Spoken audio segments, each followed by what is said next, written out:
Has your progress in the bench press slowed down or even stopped? Or do you experience pain when performing the bench press? Well, I'm JJ from SNU.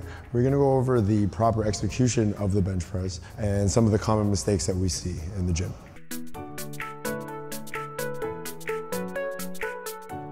All right, first let's take a look at the setup.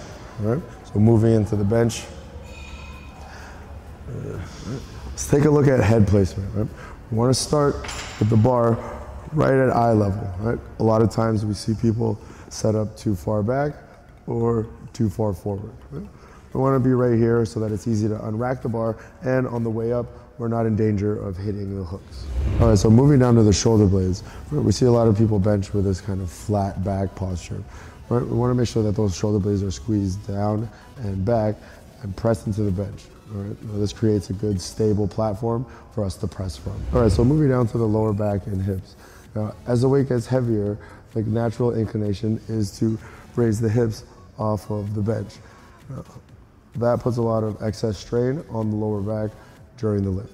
What we want to do is squeeze those glutes together and firmly press them down into the bench. All right, and lastly, let's talk about foot placement.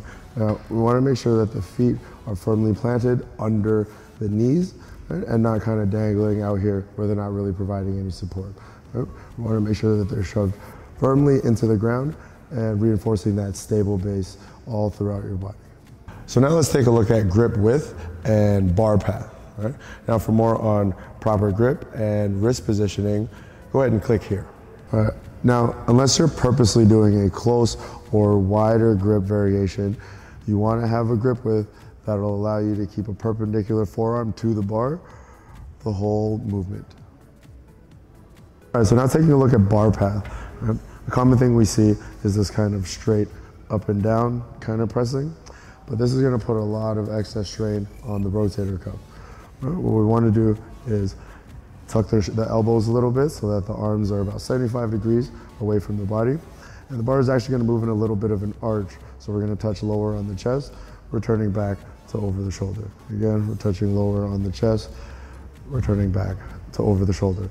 This is the safest and most efficient way to perform the bench press. So to maximize your results and keep you injury-free, have this checklist in mind the next time you bench. I'm JJ from SNU. Thanks for watching.